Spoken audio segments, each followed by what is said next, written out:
warahmatullahi wabarakatuh. Waalaikumsalam warahmatullahi wabarakatuh. Apa kabar Bapak Ibu sekalian? Alhamdulillah sehat. Alhamdulillah. Sebelumnya terima kasih kepada Bapak Ibu sekalian, Bapak guru hebat yang telah hadir pada kesempatan yang berbahagia ini dalam kegiatan diseminasi budaya positif. Jadi Bapak Ibu sekalian, kami di sini berempat ingin menyampaikan berkaitan dengan budaya positif. Dan ini mudah-mudahan apa yang kami sampaikan nanti ini dapat tertular di SMA Unggulan CTO Foundation. Bersama saya Pak Erwin Saputra dengan rekan saya Pak Riki Prayogi, lalu rekan saya lagi bernama Pak Aan Deki Prajapane, dan teman kami yang paling cantik bernama Ibu Anissa. Jadi Bapak Ibu sekalian, pertama-tama marilah kita mengucapkan puji dan syukur kepada Allah Subhanahu wa taala atas segala nikmat iman wal Islam sehingga kita dapat dipertemukan pada hari yang berbahagia ini dalam kondisi baik-baik saja. Juga selawat dan salam kita sampaikan kepada junjungan Nabi besar Muhammad sallallahu alaihi wasallam. Semoga ke depan di akhir kelak kita menjadi salah satunya umat yang selalu mendapat syafaat di kemudian hari. Amin. Amin ya rabbal alamin. Yang terhormat Bapak Kepala Sekolah, Bapak Ibu Wakil Kepala Sekolah yang hadir pada kesempatan yang berbahagia ini. Oke, langsung saja kita lanjut presentasi kami. 4 orang yang akan menyampaikan dengan berkaitan dengan diseminasi budaya positif. Yang pertama berkaitan dengan budaya positif akan disampaikan oleh rekan saya Pak Riki Prayogi. Pada Pak Riki, waktu dan tempat dipersilakan dengan segala hormat. Baik, terima kasih Pak Erwin. Assalamualaikum warahmatullahi wabarakatuh. Waalaikumsalam warahmatullahi wabarakatuh. Apa kabar Bapak Ibu? Sehat. Sehat ya. Terima kasih ya, saya ucapkan terlebih dahulu atas waktu Bapak Ibu yang berkenan hadir pada kesempatan ini untuk sama-sama mendengarkan apa yang kami pahami, kemudian kami coba untuk keluarkan kepada Bapak Ibu, dan mudah-mudahan hal-hal yang baik nantinya itu bisa kita terapkan di sekolah kita ini, sehingga sekolah kita ini bisa menjadi sekolah yang lebih baik dari yang sudah baik sebelumnya. Sepakat ya Bapak Ibu?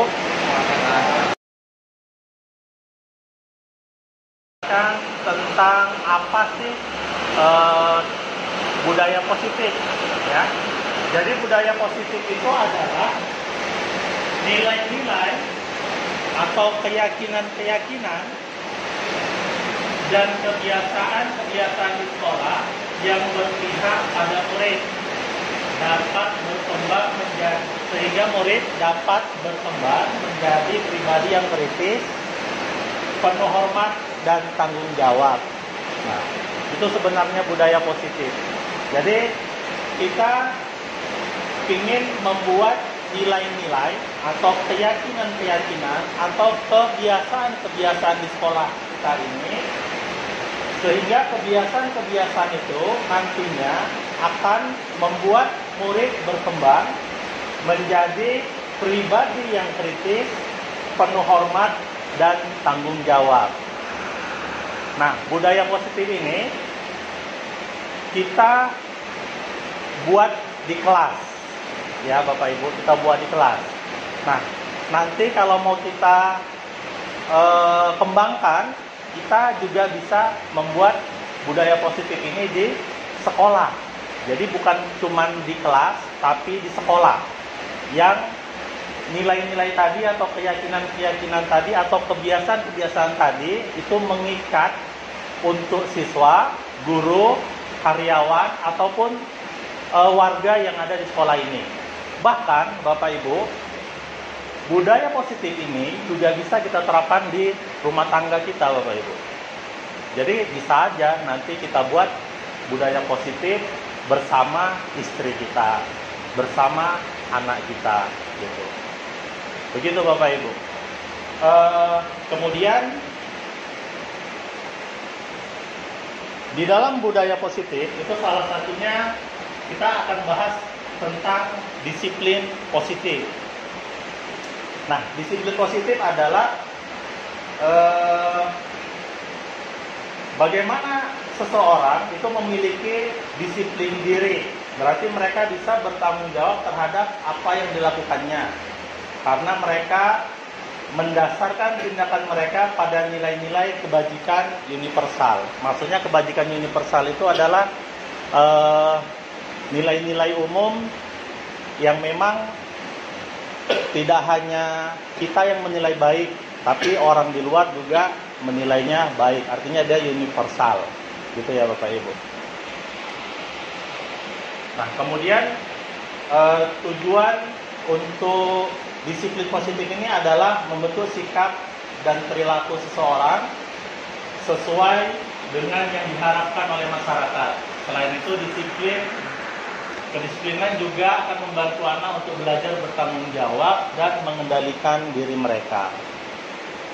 Nah, mungkin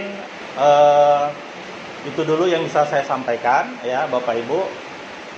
Saya mungkin Bu Nisa atau Pak Erwin atau Pak Aan bisa mau menambahkan, saya persilakan. Terima kasih ya Bapak Ibu. Nanti kita akan lanjutkan ke sesi tanya jawab. Oke, terima kasih pada Pak Rike yang telah menyampaikan yang berkaitan dengan budaya positif. Salah satunya adalah disiplin positif yang harus diterapkan di sekolah kita, SMA Unggulan CT Foundation. Jadi Bapak Ibu sekalian, yang dimaksud dengan nilai-nilai kebajikan universal itu adalah nilai-nilai yang terkandung pada profil pelajar Pancasila. Jadi, apa itu profil pelajar Pancasila? Yang pertama adalah beriman dan bertakwa kepada Tuhan Yang Maha Esa. Yang kedua adalah mandiri. Setiap siswa harus mempunyai sikap mandiri. Selanjutnya, yang ketiga adalah bernalar kritis. Ini harus ada dalam diri siswa dan diri kita juga memiliki pemikiran yang bernalar kritis. Selanjutnya adalah kreatif. Ini sangat diwajibkan. Setiap siswa yang tidak memiliki kreatif, inovatif dalam kegiatan belajarnya, maka dia akan tertinggal dengan kemajuan teknologi. Selanjutnya bergotong royong. Ini sudah pasti di antara siswa, di antara guru, ataupun warga seluruh di SMA ya, warga SMA Unggulan CT Foundation ini harus saling gotong royong untuk mencemarkan nama baik, memberikan nama baik yang ada di luar SMA Unggulan CT Foundation. Yang terakhir adalah berbinekaan global, artinya berpikiran luas, yang memiliki wawasan luas. Oke, itu yang dikatakan dengan nilai-nilai kebajikan universal. Lalu Bapak Ibu sekalian, untuk melakukan itu semua ternyata ada motivasi. Kenapa kita melakukan budaya positif? Pasti ada motivasi. Motivasi apa itu? Adalah tindakan yang dilakukan oleh seseorang karena menginginkan sesuatu. Nah, itu dia motivasi. Contoh, ketika pelajar ikut dalam kegiatan event perlombaan, motivasinya apa? Karena hadiah. Benar nggak? Itu kan motivasi. Motivasi berarti eksternal. Eksternalnya apa? Adalah hadiah. Bapak Ibu sekalian, menurut Diane Gosen, ternyata ada 3 motivasi perilaku manusia. Yang pertama adalah untuk menghindari ketidaknyamanan ataupun hukuman. Ini contohnya adalah mungkin peserta didik kita melakukan sesuatu itu tujuannya adalah untuk menghindari ketidaknyamanan ataupun hukuman. Ketika anak dikasih PR, pasti anak tersebut akan mengerjakannya. Kenapa dia mengerjakannya? Tujuannya adalah untuk menghindari hukuman. Oke ya, bisa dipahami. Selanjutnya yang kedua, yang berkaitan dengan motivasi adalah untuk mendapatkan imbalan atau penghargaan dari orang lain. seseorang yang ingin melakukan sesuatu yang dikatakan mendapatkan imbalan atau penghargaan biasanya adalah seorang siswa yang mengikuti kegiatan event perlombaan. Itu tujuannya adalah untuk mendapatkan hadiah. Ternyata Bapak Ibu sekalian, itu sebenarnya tidak bagus. Kenapa tidak bagus? Selama ada hadiah, maka siswa tersebut mungkin akan mengikuti kegiatan perlombaan itu dan akan semaksimal mungkin untuk memberikan yang terbaik. Tetapi kalau event tersebut tidak ada hadiah, kira-kira bisa nggak memberikan yang terbaik? Agak sulit. Kenapa? Motivasi eksternalnya itu tidak ada. Makanya sebenarnya secara umum ketika kita ingin melakukan sesuatu tapi mengharapkan imbalan, artinya eksternal, itu sebenarnya tidak diperbolehkan. Seharusnya seseorang melakukan sesuatu harus berasal dari diri, dari internal siswa itu sendiri, biasanya untuk diri sendiri. Inilah yang dikatakan dengan yang ketiga, untuk menjadi orang yang mereka inginkan dan menghargai diri sendiri dengan nilai-nilai yang mereka percaya. Ini yang ketiga. Berarti yang pertama, yang kedua secara umum sebenarnya ada dampak negatifnya. Kalau yang ketiga itu positif. Mungkin ini berkaitan dengan teori motivasi dari saya. Mungkin untuk selanjutnya mungkin bisa ditambahi dari rekan saya, bisa ditambahi oleh rekan saya, Pak Aan Deki Prajapane. Oke, terima kasih Pak Erwin. Baik, boleh kembali sebelum Pak Erwin. Ya, oke. Baik, Assalamualaikum warahmatullahi wabarakatuh. Bapak Ibu sekalian, ya, saya sedikit menambahi tentang teori motivasi. Jadi yang ketiga ini tadi sudah dijelasin oleh Pak Erwin. Jadi yang paling terpenting adalah Bapak Ibu sekalian, bagaimana cara kita agar menumbuhkan nilai-nilai motivasi ini terhadap anak didik kita. Bagaimana ketika mereka melakukan sesuatu tanpa harus ada imbalannya, begitu. Jadi harus benar-benar kita tanamkan bahwa ngelakuin sesuatu itu tidak ada iming-imingnya. Jadi muncul di dalam dirinya sendiri. Maka disebutkan tadi bahwa yang terpenting adalah motivasi intrinsiknya dari dirinya sendiri. Nanti berkaitan dengan budaya positif ini berkaitan dengan keyakinan kelas, sehingga nanti menghasilkan budaya positif secara keseluruhan di sekolah. Oke, next Pak Erwin. Oke, di sini mengapa keyakinan kelas? Kenapa tidak peraturan kelas? Gitu. Jadi seseorang akan lebih tergerak dan bersemangat untuk menjalankan keyakinannya daripada hanya sekedar mengikuti serangkaian peraturan tertulis tanpa makna. Baik, jadi artinya sudah jelas ya. Ketika mereka melakukan dengan keinginannya tanpa ada paksaan, itu lebih baik daripada mereka harus dipaksa dengan aturan, begitu. Jadi kenapa lebih baik keyakinan kelas? Itu tadi, biar supaya tidak ada pemaksaan sehingga muncul dalam dirinya sendiri. Next. Di sini saya jelaskan bahwa keyakinan kelas adalah salah satu disiplin positif yang bisa kita terapkan dalam membangun budaya positif di sekolah. Dengan adanya keyakinan kelas di setiap kelas diharapkan dapat mewujudkan tujuan pendidikan yang berorientasi kepada profil pelajar Pancasila. Jadi begini Bapak Ibu sekalian. Jadi awalnya kita buat budaya positif itu melalui keyakinan kelas. Ketika keyakinan kelas itu sudah kita susun, kemudian dilaksanakan oleh setiap murid atau siswa, maka secara otomatis budaya positif di sekolah akan berubah menjadi lebih baik sesuai dengan keyakinan-keyakinan yang sudah disusun di setiap kelasnya. Oke, mungkin lanjut. Ini adalah profil pelajar Pancasila. Sebenarnya ini sudah dijelasin oleh Pak Erwin tadi. Jadi yang pertama ada beriman, bertakwa kepada Tuhan. Ya artinya ya kita sesama Muslim, ya seorang Muslim harus bertakwa dan beriman sesuai dengan yang agama kita begitu. Kemudian mandiri, ya siswa memang harus dituntut untuk mandiri. Mandirinya siswa tersebut diawali dengan guru yang mandiri. Jadi Bapak Ibu sekalian, ketika kita menuntut siswa kita untuk mandiri, kita harus juga melakukan hal tersebut sehingga dapat dilihat oleh siswa kita. Gitu ya. Jadi kita sebenarnya menjadi contoh. Kemudian bernalar kritis. Ya, di sini diharapkan setiap siswa mempunyai nalar kritis. Sebenarnya untuk mewujudkan profil pelajar Pancasila ini bisa didasari dari keyakinan kelas tersebut.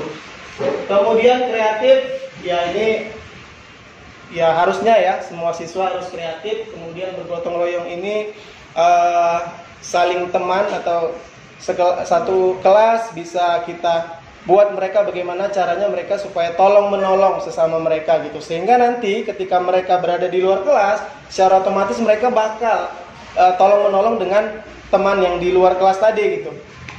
Kemudian keanekaragaman global. Ya, jadi ini pola pikirnya secara global gitu. Jadi bukan hanya di sekolah saja. Kemudian lanjut, keyakinan kelas merupakan metode untuk menimbulkan kembali disiplin positif yang didasari oleh motivasi dari dalam diri. Itu tadi. Jadi motivasi di dalam diri itu bisa menimbulkan disiplin positif. Kita bangun dari diri sendiri, kemudian kita bentuk di kelas, kemudian menghasilkan budaya positif di sekolah. Kemudian keyakinan kelas bertujuan untuk mengenalkan keyakinan kelas pada peserta didik. Kemudian menyusun keyakinan kelas bersama peserta didik, membiasakan penerapan keyakinan kelas untuk menumbuhkan self-disiplin pada peserta didik. Jadi Bapak Ibu sekalian, sebenarnya kami sudah melakukan penyusunan keyakinan kelas ini di kelas. Jadi apa yang sudah kami buat memang berdampak sangat baik untuk kelas kami gitu. Jadi artinya tidak ada lagi paksaan-paksaan aturan kelas sehingga membuat mereka merasa terbebani. Jadi yang sudah kami lakukan keyakinan kelas itu sehingga membuat mereka itu semakin menyadarkan mereka bahwasanya oh kita itu harus lebih menghargai, kita itu harus lebih taat dengan aturan-aturan gitu tanpa harus dipaksa. Jadi mungkin ini Bapak Ibu sekalian yang bisa saya sampaikan.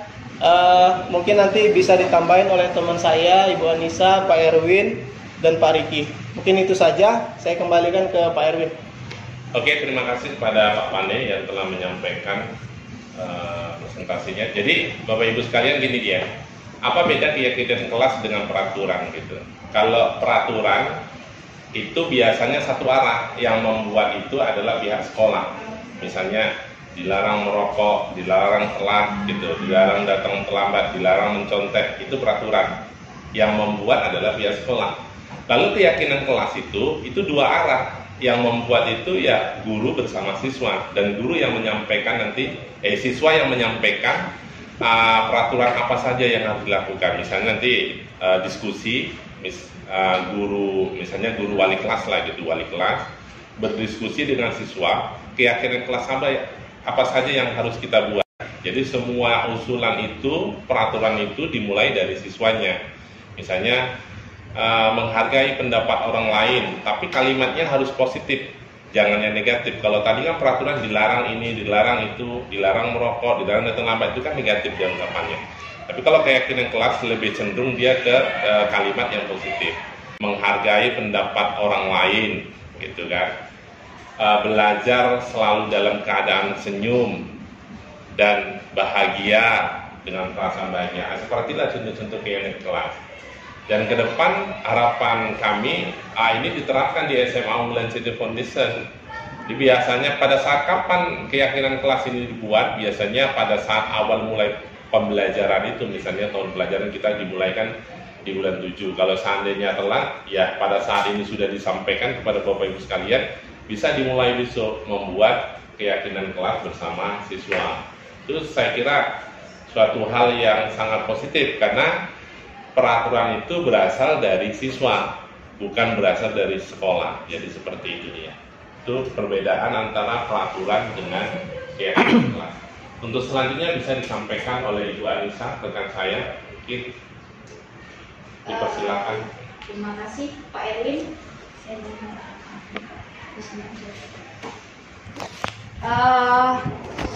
Baik Bapak Ibu, terima kasih ya Bapak Ibu sudah mendengarkan tadi penjelasan mulai dari Pak Riki, kemudian dari Pak Erwin, kemudian dari Pak Aan Deki, kemudian selanjutnya saya. Nah, mungkin Bapak Ibu guru itu agak bingung, apa sih yang disosialisasikan hari ini, yang kita utarakan pada pertemuan kali ini. Nah, pertemuan kita adalah yang tadi, seperti yang tadi dibahas, kita membahas tentang budaya positif yang akan kita lakukan bersama dengan murid-murid kita di sini. Nah, tadi mungkin sudah disampaikan oleh Pak Riki tentang budaya positif itu apa saja. Nah, kita di sini ya CGP Angkatan 9 itu ingin mengutamakan tentang budaya positif di masalah keyakinan kelas. Itu harus kita sepakati bersama. Jadi tujuan kami mengundang Bapak Ibu guru kemari adalah supaya kita punya komitmen. Komitmen apa? Komitmen di tentang budaya positif. Budaya positif itu ada banyak ya Bapak Ibu, bukan hanya keyakinan kelas. Itu ada restitusi, segitiga restitusi. Tapi kita kali ini hanya membahas tentang masalah keyakinan kelas saja. Nah, setelah tadi sudah dibahas oleh Pak Erwin dan rekan-rekan saya yang lain, saya akan melanjutkan next Pak Erwin tentang keyakinan kelas yang sudah dijelaskan oleh rekan saya Pak Aan Deki ya, tentang keyakinan kelas. Umumnya ya Bapak Ibu, keyakinan kelas itu yang terpenting adalah dasarnya adalah penguatan profil pelajar Pancasila yang kita kenal dengan istilah P5. Jadi Bapak Ibu kalau misalnya mendengar dengan istilah P5 itu adalah tentang profil penguatan pelajar Pancasila. Jadi P5 dia. Apa-apa saja tadi sudah dijelaskan oleh rekan saya ya, rekan saya tentang misalnya kita harus kreatif ya kan, kemudian apalagi kita harus berjiwa usaha yang tinggi. Nah, kemudian ya perlu Bapak Ibu ketahui, keyakinan kelas tadi yang seperti sudah dijelaskan bahwasannya keyakinan kelas itu harus kita bangun berdasarkan atas kemauan dari siswa. Siswa maunya seperti apa gitu. Siswa maunya seperti apa. Nah, sebelum pembelajaran di awal kita harus punya ada keyakinan kelas. Jadi, ketika siswa ada yang melanggar tentang keyakinan kelas, jadi kita balikkan lagi sama siswa kita. Nah, kamu sudah melakukan apa? Apa yang sudah kita yakini? Seperti itu. Jadi keyakinan kelas itu dibuat oleh guru yang bersangkutan dan siswa. Jadi harapannya ke depan kami berharap Bapak Ibu guru yang ada di sini itu bisa menerapkan seperti yang kami terapkan. Nah, apa yang diterapkan tentang keyakinan kelas tadi? Nah, di kelas-kelas yang lain ya Bapak Ibu, kita sudah menyepakati keyakinan kelas. Kita sudah membuat kesepakatan kelas, keyakinan kelas di kelas masing-masing yang kita ikuti. Nah, contohnya adalah, Nak, kita mau buat keyakinan kelas, kita mau buat apa ya Nak? Seperti itu. Nah, kita akhirnya buat, Bu, nggak boleh terlambat, berarti kita harus datang tepat waktu. Seperti itu. Jadi keyakinan kelas itu dibuat berdasarkan apa? Kemauan siswa, kita maunya seperti apa? Kalau terlambat ada konsekuensinya, ada. Karena apa? Yang membuat peraturan, yang membuat keyakinan itu adalah siswa sendiri. Next Pak Erwin. Nah, jadi kita akan lihat ya bahwasannya apa? Keyakinan kelas itu bisa bersifat dia abstrak. Nah, dari bersifat abstrak artinya apa? Dia nggak kelihatan, tapi dapat membuat siswa itu merasa terikat. Nah, tadi seperti yang saya ucapkan tadi. Kemudian apa? Keyakinan kelas berupa pernyataan-pernyataan yang universal. Nah, tadi yang seperti saya contohkan. Contohnya apa?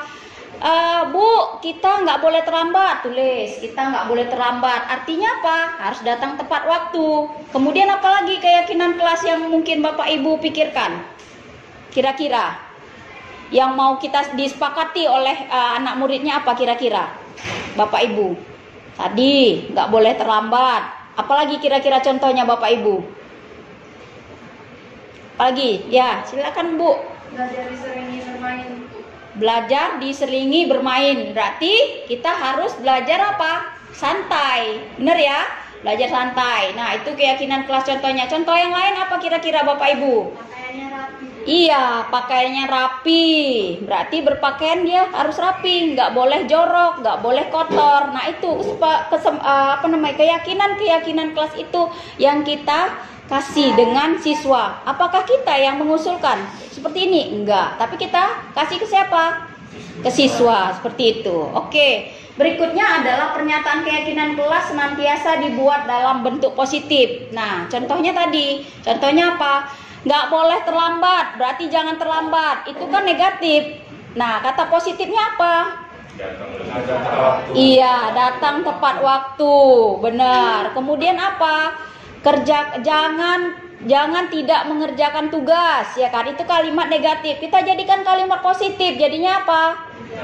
Iya, kerjakan tugas sesuai waktu. Nah, itu dia. Jadi pergunakanlah kalimat-kalimat dalam bentuk yang positif. Kalau jangan itu negatif ya, Bapak Ibu. Kemudian keyakinan kelas hendaknya tidak terlalu banyak sehingga mudah diingat dan dipahami oleh semua warga kelas. Nah, itu dia. Jadi kesepakatan itu misalnya apa? Ya, jangan tidur misalnya. Artinya harus semangat belajar. Jangan terlalu banyak dia. Jangan terlalu banyak. Karena apa? Terlalu banyak pun nanti siswa kita enek. Semua mau diikuti, semua mau diikuti. Yang universal aja, yang sesuai dengan yang mereka mau. Nah, itu dia ya. Karena kan kita mau menciptakan tadi budaya positif di kelas itu. Nah, berikutnya keyakinan kelas sebaiknya sesuatu yang dapat diterapkan di lingkungan tersebut. Ya, ini udah pasti ya Bapak Ibu ya, di lingkungan sekolah lah, bukan kita harus keluar. Kemudian semua warga kelas hendaknya ikut berkontribusi dalam pembuatan keyakinan kelas lewat kegiatan curah pendapat. Ini dia. Next, yang terakhir, bersedia meninjau kembali keyakinan kelas dari waktu ke waktu. Nah, ini dia. Ini dia tadi ya. Jika keyakinan kelas itu dilanggar oleh siswa kita, Bapak Ibu, maka kita harus meninjau kembali. Ini ada yang salah. Apa yang salah? Nah, kita tinjau lagi. Nah, berikutnya daftar peraturan nih contohnya, ya kan? Peraturan. Nih contoh-contoh bisa Bapak Ibu lihat nih contohnya di depan. Peraturan, kembalikan barang ke tempatnya. Keyakinan kelas atau nilai kebajikan itu bertanggung jawab. Dilarang mengganggu orang lain, saling menghormati. Hadir di sekolah 15 menit sebelum pelajaran dimulai, komitmen. Ya, komitmen, kemudian menghormati orang lain. Sampai dia, misalnya gunakan masker. Untuk apa keyakinan kelas atau nilai kebajikan yang dibuat dari pakai masker tadi? Kesehatan, keamanan. Supaya apa? Supaya sehat. Orang yang misalnya penyakitnya temannya ada batuk, ketika dia pakai masker kan nggak tertular oleh teman yang lain. Ini adalah contoh-contoh keyakinan kelas yang sewajarnya atau semestinya kita lakukan, kita buat. Next. Oke, berikutnya adalah prosedur pembentukan keyakinan sekolah atau keyakinan kelas lah. Kita di sini keyakinan kelas dulu ya, dalam skup yang terkecil gitu. Nah, ajak untuk bercurah pendapat tentang peraturan yang telah disepakati di kelas. Mencatat semua masukan-masukan di papan tulis atau di kertas besar atau ukuran yang besar agar hasil curah pendapat dapat dilihat. Contoh nih Bapak Ibu, kita buat nanti di kertas karton, ya, di kertas karton besar. Nah, apa di sini? Keyakinan kelas, judulnya ya Bapak Ibu, keyakinan kelas. Nah, apa peraturannya? Nah, buat di situ. Apa anak-anak? Seperti itu. Apa keyakinan yang mau kita buat? Tulis di situ. Setelah ditulis ya, setelah ditulis dan kita ganti dengan kalimat-kalimat positif, sebaiknya ya Bapak Ibu, karton yang tadi ditulis oleh anak-anak siswa kita itu kita tempelkan di mana? Di ruang kelas. Jadi ketika ada anak-anak yang melanggar, kita bisa tunjukkan lagi apa keyakinan kelas yang udah disepakati. Seperti itu, ya. Oke, next berikutnya prosedur pembentukan keyakinan kelas. Nah, ajak untuk menemukan nilai kebajikan atau keyakinan yang dituju dari peraturan tersebut. Kemudian sebaiknya keyakinan sekolah kelas tidak terlalu banyak, ini sudah tadi. Kemudian ajak untuk meninjau ulang, ini juga sudah saya jelaskan di awal-awal tadi. Next, Pak Erwin. Nah, ini contoh ya. Ini contoh keyakinan kelas di masing-masing yang sudah dibuat ya. Yang masing-masing sudah dibuat. Masing-masing kelas ternyata punya keyakinan kelas yang berbeda-beda, Bapak Ibu. Kita lihat kelas yang pertama. Setiap anggota kelas baru perlu belajar. Setiap anggota kelas perlu senang. Setiap anggota kelas perlu melakukan tugas. Setiap anggota kelas perlu saling menghargai. Setiap anggota kelas perlu merasa aman.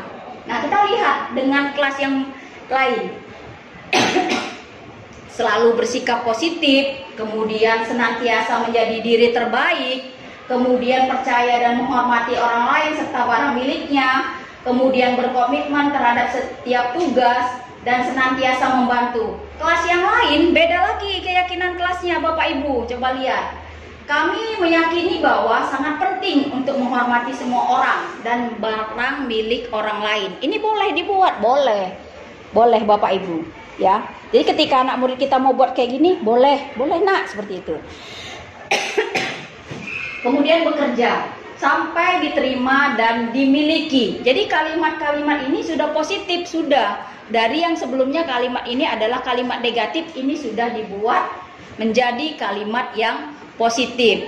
Nah, mungkin itu saja yang bisa saya jabarkan tentang keyakinan kelas. Saya berharap teman saya ada yang nambahi. Mungkin saja banyak yang kurang pemaparan saya tadi. Mungkin dari Pak Riki mungkin saya serahkan. Terima kasih. Gimana Bapak Ibu? Ya, sedikit gambaran tentang keyakinan kelas. Ya. Mungkin sederhananya gini. Dulu kalau kita mulai masuk kelas, yang kita lakukan mungkin bahasanya kontrak belajar, membuat kontrak belajar, ya kan Bapak Ibu. Nah, kalau saya mengartikan keyakinan kelas ini sebenarnya hampir mirip dengan kontrak belajar. Cuman kontrak belajar kan terkadang lebih banyak masukannya itu dari kita, ya, dari guru, ya kan. Kita buat harus gini. Nah, sedangkan keyakinan kelas ini kita buat itu kita suruh dari siswa yang menuliskan kira-kira kemauannya apa saat mengikuti pelajaran kita, gitu. Jadi lebih ke siswanya. Nanti setelah siswanya ngasih pendapat, mengutarakan jenis-jenis keyakinan kelas lah yang kita maksud sekarang, ya. Nanti kita bimbing untuk mengubah kalimat yang mungkin ada sebagian kalimatnya masih kalimat dalam bentuk kalimat negatif. Nah, kita ubah menjadi kalimat positif, gitu. Nah, setelah semua kalimat kita anggap sudah bentuknya kalimat positif, nah itulah nanti yang sama-sama dipedomin baik terhadap siswa ataupun gurunya, bahwasanya inilah keyakinan kelas yang kita buat dan ini berlaku selama kalian atau guru-guru dan siswa itu berlaku dalam kegiatan belajar mengajar. Seperti itu. Jadi kalau saya mensederhanakannya, keyakinan kelas ini miriplah dengan kontrak belajar, ya Bapak Ibu. Itu mungkin dari Bapak Ibu yang lain, silakan sedikit. Ya. Baik, terima kasih Pak Riki. Jadi begini Bapak Ibu sekalian, jadi sebenarnya keyakinan kelas ini apabila kita lakukan, ya, semua bidang studi melakukan ini, saya yakin ataupun kami yakin tidak ada lagi siswa itu melanggar tanpa mereka saat tidak tahu apa kesalahannya, begitu. Jadi ketika mereka melanggar keyakinan kelas, mereka pasti tahu bahwasanya ini aku salahnya di sini. Kenapa? Karena mereka yang menentukan keyakinan kelas tersebut. Nah, jadi sebenarnya ini kaitannya dengan motivasi tadi sangat erat gitu. Sehingga kita mengetahui ini siswa kita punya ternyata tanggung jawab, sehingga menghasilkan mereka itu mempunyai motivasi dalam belajar. Jadi kan kita ruang lingkupnya kelas nih. Jadi bagaimana caranya supaya siswa itu memiliki motivasi dalam belajar? Karena banyak kan, ada siswa yang ketika di kelas tidur, ada siswa yang ketika di kelas tidak mengerjakan PR. Jadi ketika kita susun budaya positif atau keyakinan kelas ini di kelas, kita ubah pernyataan negatif menjadi pernyataan positif, sehingga mereka tersadarkan bahwa oh, aku itu punya tanggung jawab, atau saya itu seharusnya sebagai siswa itu seperti ini, sehingga nantinya di akhir menghasilkan budaya positif di sekolah. Ya, jadi itu Bapak Ibu gambarannya. Kami juga sudah mulai melaksanakannya dan memang hasilnya ada perubahan di antara siswa tersebut. Jadi silakan Bapak Ibu lakukan di kelasnya masing-masing sesuai dengan bidang studinya masing-masing. Mungkin itu saja dari saya kembalikan ke Pak Erwin. Oke, terima kasih Bapak Ibu sekalian, rekan-rekan sekalian, pada Pak Riki, Pak Aan Pani, Bu Anissa yang telah mempresentasikan kepada kita semua, termasuk kepada diri saya juga yang telah menyampaikan diseminasi budaya positif kepada kita bersama. Mudah-mudahan budaya positif ini dapat terrealisasi di SMA Unggulan City Foundation. Untuk kegiatan selanjutnya adalah bertanya, Anda bertanya, kami menjawab, berkaitan dengan budaya positif yang telah kami sampaikan kepada Bapak Ibu sekalian. Dipersilakan, siapa yang ingin bertanya Bapak Ibu sekalian? Oke, dipersilakan. Jadi sebelumnya makasih atas kesempatannya Pak. Di sini saya ingin bertanya kepada Ibu Anissa. Ibu tadi menyampaikan bahwa keyakinan kelas itu adalah kesepakatan kelas bersama. Jadi jika kita sebagai guru sudah membuat sebuah peraturan kelas dan ternyata dilanggar oleh siswa kita sendiri, apakah kita boleh memberikan hukuman kepada siswa tersebut? Terima kasih. Terima kasih. Simpan dulu Pak.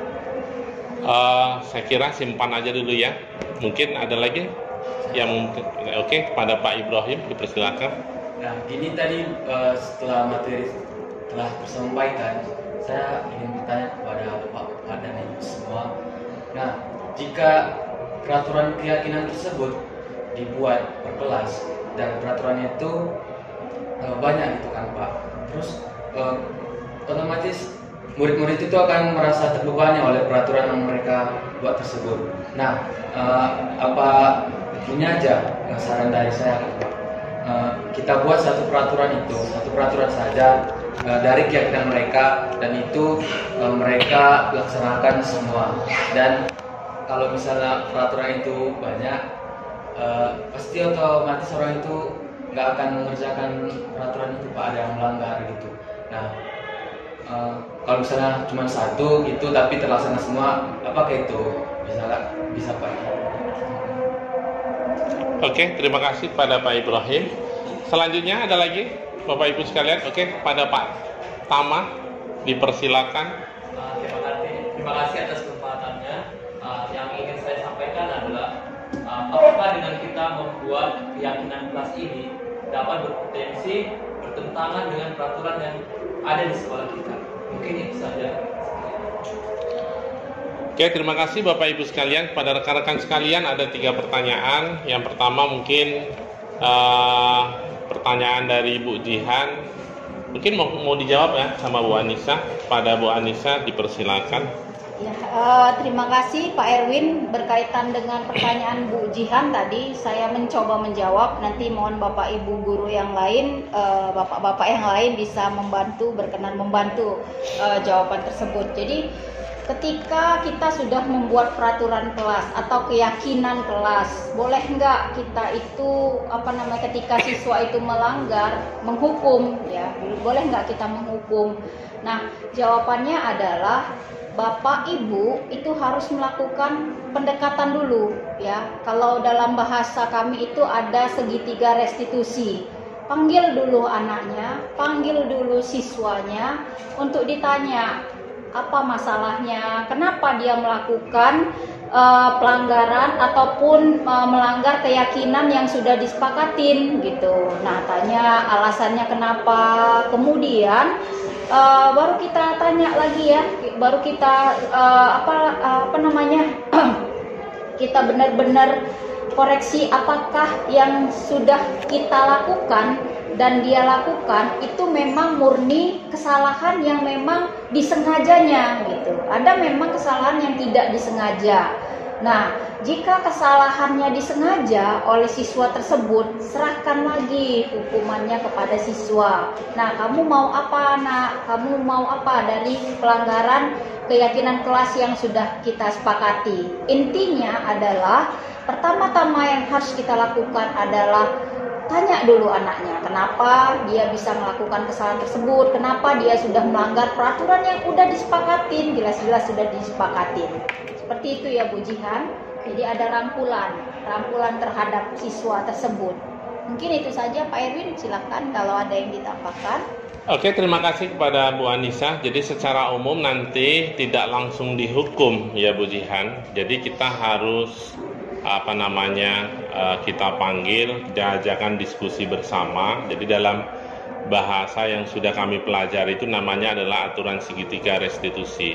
Jadi di situ nanti ditanya alasannya kenapa dilanggar, lalu nanti buat kesepakatan hukuman apa yang harus dilakukan, maka kita nanti bisa sampaikan kepada siswa.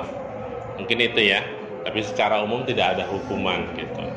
Oke, untuk selanjutnya untuk pertanyaan kedua dari Pak Ibu. Dari Pak Pani ada yang mau nambahin Pak? Oh, ada masukan dari kawan-kawan yang lain? Saya langsung ke pertanyaan nomor 2. Oke, untuk pertanyaan kedua Pak Ibrahim mungkin akan dijawab oleh Pak Pani ya. Kepada Pak Pani dipersilakan. Baik, terima kasih Pak Ibrahim. Terima kasih Pak Ibrahim atas pertanyaannya. Jadi kan tadi pertanyaannya mengapa, saya simpulkan aja ya, mengapa peraturan kelas itu tidak satu saja dibuat, gitu kan ya, supaya semua siswa itu tidak melanggar, gitu ya, artinya mematuhi semua peraturan. Jadi yang perlu saya jelaskan bahwa peraturan kelas dengan keyakinan kelas itu berbeda. Jadi kalau peraturan kelas itu dia sifatnya lurus gitu, hanya guru saja gitu. Tapi kalau keyakinan kelas dia ada timbal balik, guru dan siswa. Jadi tidak hanya lurus tapi ada feedbacknya gitu. Nah, jadi ketika peraturan kelas itu ketika keyakinan kelas itu dibuat seperti yang saya jelasin tadi, bahwa tujuannya untuk memunculkan motivasi dalam dirinya gitu. Jadi tidak ada paksaan itu dalam melaksanakan keyakinan-keyakinan kelas yang sudah dibuat. Kenapa tidak satu? Kenapa banyak? Karena kan memang keyakinan kelas ini dari siswa. Jadi kalau misalnya siswanya ada 30 orang, masing-masing mereka berpendapat bahwa keyakinan kelasnya itu satu orang saling menghargai, kemudian yang lain kan banyaknya ada 30. Di situ tugas kita memfilter, atau kira-kira kan ada yang double tuh pasti. Misalnya si A dan si B sama nih keyakinannya, sama-sama pengen dihargai. Jadi lama-lama keyakinan kelas ini bisa mengkerucut.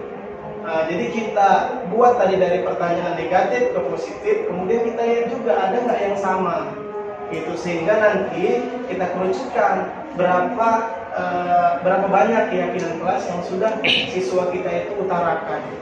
Boleh satu boleh, tapi pasti lebih dari satu. Kenapa? Karena siswa kita banyak, gitu ya. Jadi kenapa tidak peraturan? Karena peraturan sifatnya adalah ada tekanan di situ dari eksternal.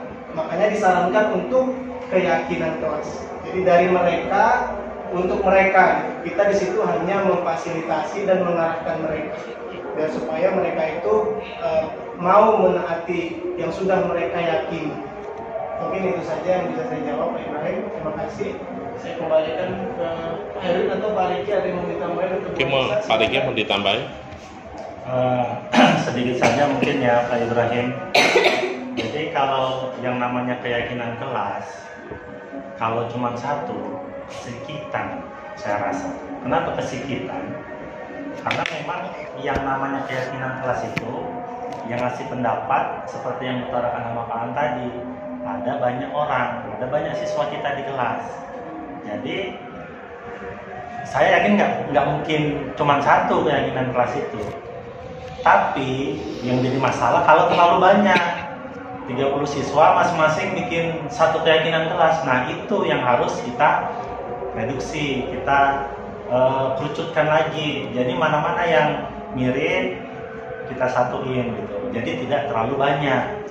Nah seperti itu. Jadi kalau cuma satu, saya rasa sih terlalu sedikit kalau membuat keyakinan hanya 1 poin saja. Begitu. Terima kasih Pak Iwin. Oke, terima kasih pada Pak Aan, pada Pak Riki telah menjawab pertanyaan Pak Ibrahim. Mungkin yang terakhir ya, pertanyaan dari Pak Tama. Mungkin bisa dijawab oleh Pak Riki. Pada Pak Riki dipersilakan. Terima kasih Pak Erwin atas kesempatannya. Terima kasih ya Pak Tama atas pertanyaannya. Pak Tama tadi bertanya apakah ada potensi keyakinan kelas yang dibuat itu berseberangan lah ya dengan peraturan sekolah. Nah, kalau ditanya potensi pasti ada potensinya. Nah, tapi kan keyakinan kelas ini sebelum disepakati kita kan harus musyawarah dulu lah ini. Ibaratnya di kelas itu pendapat si A, si B, si C kan masing-masing boleh mengutarakan pendapat. Bisa saja pendapat si A, keyakinan kelas yang menurut dia itu bisa saja nanti diutarakannya itu berseberangan dengan aturan sekolah. Cuma kalau siswa kita banyak, kan nanti siswa yang lain punya pendapat tuh. Peraturan ini berseberangan dengan aturan sekolah. Kira-kira disepakati tidak?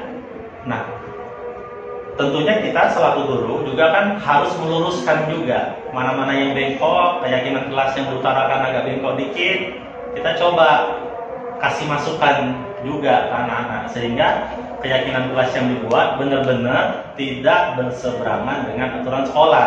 Karena kan kita yakin aturan sekolah yang dibuat itu kan pastinya juga aturan yang bagus-bagus untuk siswa-siswa. Keyakinan kelas juga seperti itu. Cuma tadi kan kalau aturan dia lurus searah dari sekolah ke siswa, ini aturannya udah. Tapi kalau keyakinan kelas disepakati bersama. Jadi mungkin itu jawabannya Pak RW. Gitu ya Pak Pratama ya. Oke, terima kasih kepada Pak Riki. Mungkin Pak Pane ya mau menambahkan pertanyaan dari Pak Pratama. Terima kasih Pak Erwin atas kesempatannya. Baik Pak Pratama, saya sedikit menambahi ya.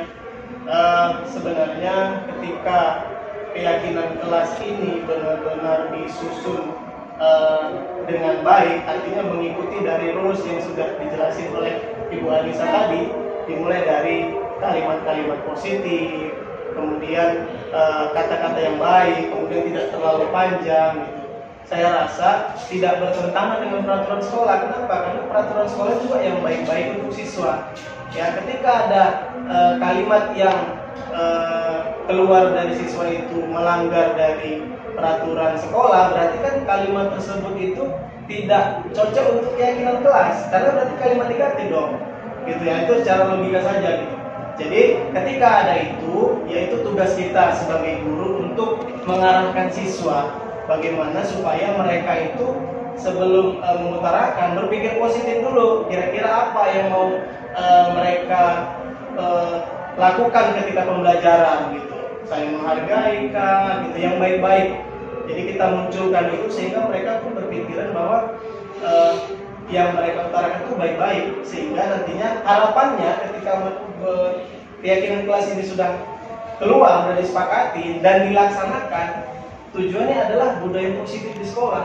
Berarti kan kalau sekolahnya sudah berbudaya positif, artinya siswanya sedikit nih atau minim untuk melanggar aturan-aturan sekolah. Jadi mendukung sebenarnya budaya keyakinan kelas ini diterapkan sehingga menghasilkan sekolah yang budaya positif. Mungkin itu yang bisa saya tambahin Pak.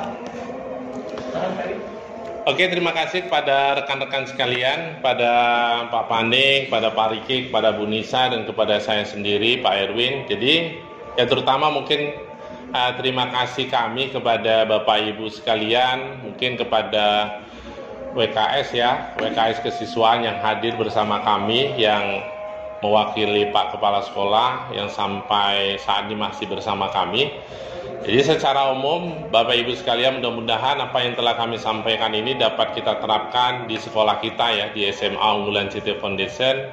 Mudah-mudahan siswa kita selalu membiasakan untuk melakukan budaya positif, yang intinya biasanya orang untuk melakukan yang kebaikan, budaya positif, tanggung jawab dan lain sebagainya, ini dikatakan dengan siswa yang memiliki cita-cita yang sangat baik ke depannya, menjadi siswa yang selalu sukses ke depannya.